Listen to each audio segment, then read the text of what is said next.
Beraldo, mas é importante destacar, inclusive para você que chega agora ao programa Os Pingos nos Is, defesa de Jair Bolsonaro, os advogados entregaram no Supremo Tribunal Federal, registraram de forma eletrônica a explicação, a justificativa para a estadia do ex-presidente por 2 noites na Embaixada da Hungria. A gente está trazendo, claro, os detalhes, as informações desse documento e também outras repercussões em Brasília, porque a tensão sobre uma eventual prisão de Jair Bolsonaro atinge agora aliados do ex-presidente dentro do partido dele, o Partido Liberal. Quem vai trazer esses detalhes para a gente, as informações exclusivas, é o repórter Bruno Pinheiro, diretamente de Brasília, a capital federal. Bruno, seja muito bem-vindo. Ótima noite a você, amigo. Ótima noite a você também, sempre uma honra, uma alegria, uma satisfação, repercussão imediata aqui na capital federal. Existe então esse receio sobre acabar afetando as articulações de olho nas eleições de outubro de 2024. Uma agenda cheia do ex-presidente, ele continua em vários estados com diversas visitas e um receio de que isso aumente, de que as medidas cautelares já impostas ao ex-presidente acabem afetando esta agenda, agendas interestaduais. Exemplo, agora, exatamente neste momento, um evento aqui na capital federal, um ato de filiação do senador Isalci Lucas ao Partido Liberal, não está autorizado que Valdemar Costa Neto e que o ex-presidente fique no mesmo local, porque existe essa medida cautelar. Então, o receio de alguns nomes ali, de quem está esperando essa agenda andar ao lado do ex-presidente nos municípios, nos estados, que isso acabe sendo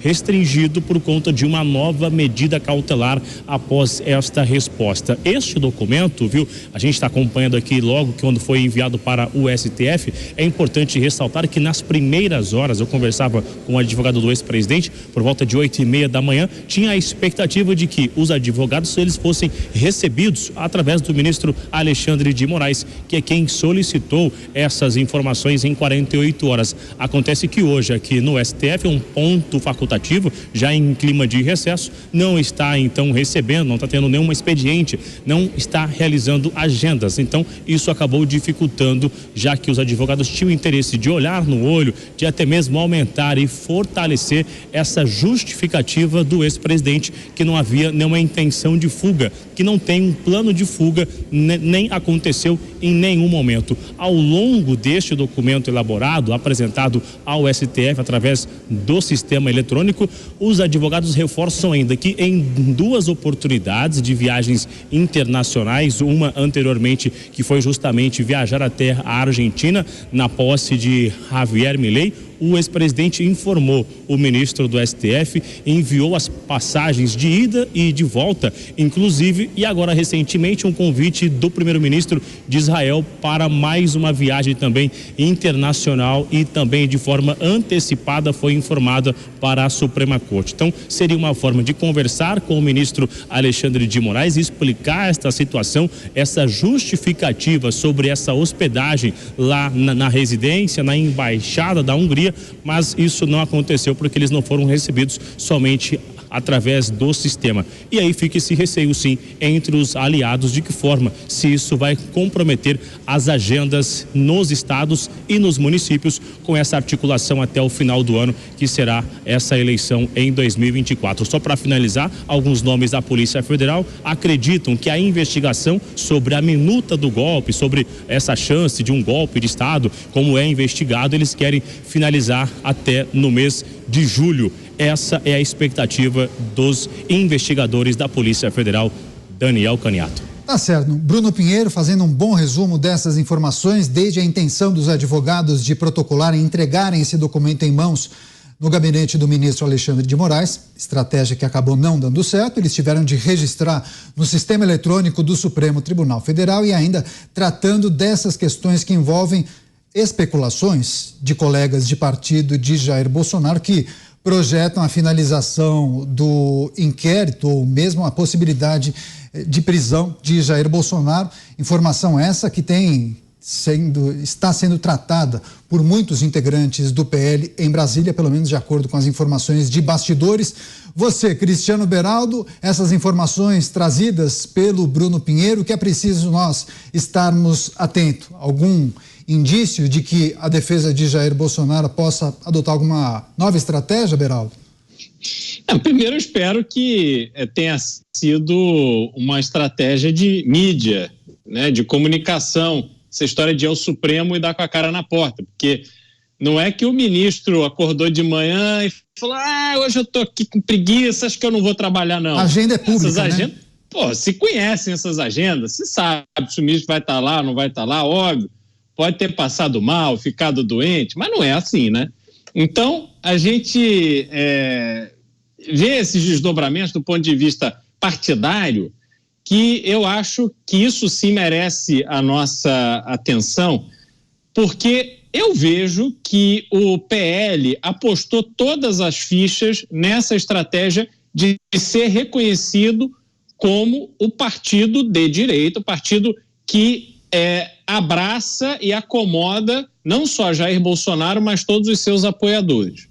Tanto é que, se nós olharmos para o que está acontecendo com os outros grandes partidos de centro, e o PL, né, sempre se colocou ali como um partido de centro, participou do governo Lula, inclusive indicando o vice nos primeiros 2 mandatos e tal, e agora que passou a acomodar Jair Bolsonaro e decidiu abrir mão, né, dessa posição de centro que sempre teve, a gente vê os 3 outros grandes partidos, Candidato, União Brasil, progressistas e republicanos, discutindo uma federação, ou seja, vão se unir para formar um bloco partidário único.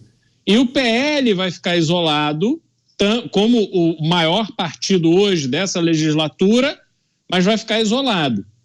E nos movimentos que estão acontecendo em relação ao ex-presidente, em relação ao próprio partido, onde já há pedidos para que o partido deixe de ter acesso ao fundo eleitoral e acho que também ao fundo partidário, você sufoca o Partido Liberal.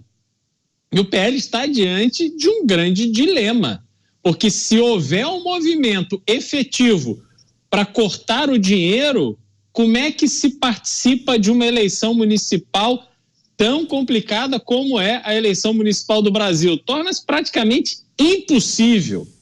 E se colocar nessa análise o risco do ex-presidente não estar solto, e aí eu e o Mota falamos sobre isso, sobre a questão do Trump, e eu lembro o seguinte: o Trump estava solto, fazer campanha solto, influenciar politicamente ou eleitoralmente alguma movimentação estando livre é uma coisa, estando preso é complicado, por mais que a gente tenha o exemplo no Brasil nas eleições de 2018 com Fernando Haddad, mas vai ser um ambiente, eu acho, muito desafiador para que o PL mostre a sua força e consiga colher os frutos daquilo que foi plantado nesses últimos anos. Pois é, esse é um bom ponto. Você, José Maria Trindade, há várias pessoas dentro do PL que entendem que uma eventual prisão preventiva ocorreria até o mês de julho, justamente antes do período